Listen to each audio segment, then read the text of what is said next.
Happy New Year po sa inyong lahat and welcome back to my channel. Ngayon po ay first day of the year 2024 na po. Kami po ay nandito ngayon sa Gateway 2. Pero bago po dito kami po ay nagsimba dito po sa bagong Gateway 2 Chapel.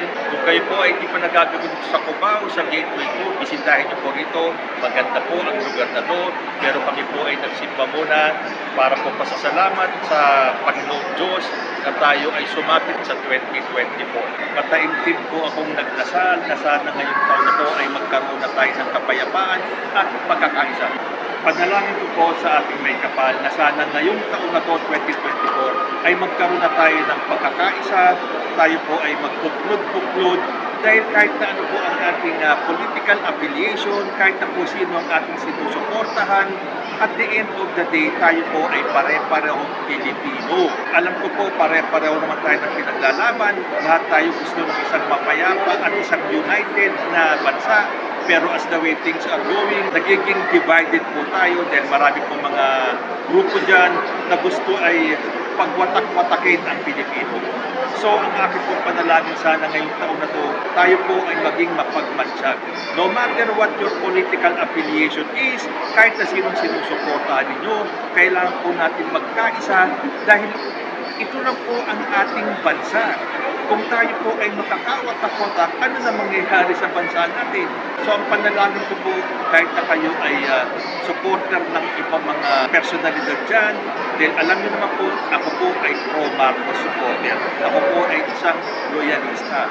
Pero, ang panalangin ko na kahit na sino man kayo, magbuklod-buklod naman tayo. Dahil ito ay para sa ating bansa.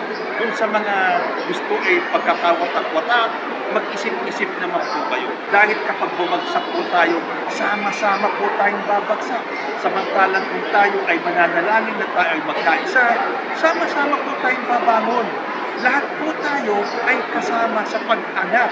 Kahit na kayo ay pro o kayo ay anti, lahat po tayo kapag umasenso ay sama-sama, sabay-sabay. So sana po ang aking panalangin, magkaisa po tayo ngayong taon na to. Alam ko po marami ang mga nagbabanta, lalong-lalo na pinapanalangin nila na sana hindi magtagumpay si President Bongbong Marcos. Kaya lang ang magagawa po natin ay subukan natin magkaisa. Sana meron man lang isang bahagi din sa inyong adikain na tayo o ipanalangin ninyo na magkaisa naman tayo. Then again, at the end of the day, iisa lang po ang ating bansa. Lahat po tayo ay Pilipino. So I hope itong 2024 ay magkaroon ng pagbabago. Tayo po ay umunlad. Dahil pag umunlad po tayo, sama-sama po tayo lahat. So, hindi po muna akong bibigay ng kahit na anong reaction sa mga nagaganap dahil New Year po ngayon. So, enjoy lang po natin ang ating mag-ikot-ikot muna tayo sa Gateway 2.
again, binabati ko po lahat ng aking kapwa, BBM supporters, tayo po mga loyalista, at lahat po, kahit na hindi po kayo supporters ni President Bongbong Marcos, ito man lang pagkakataon nito, magkaisa tayo.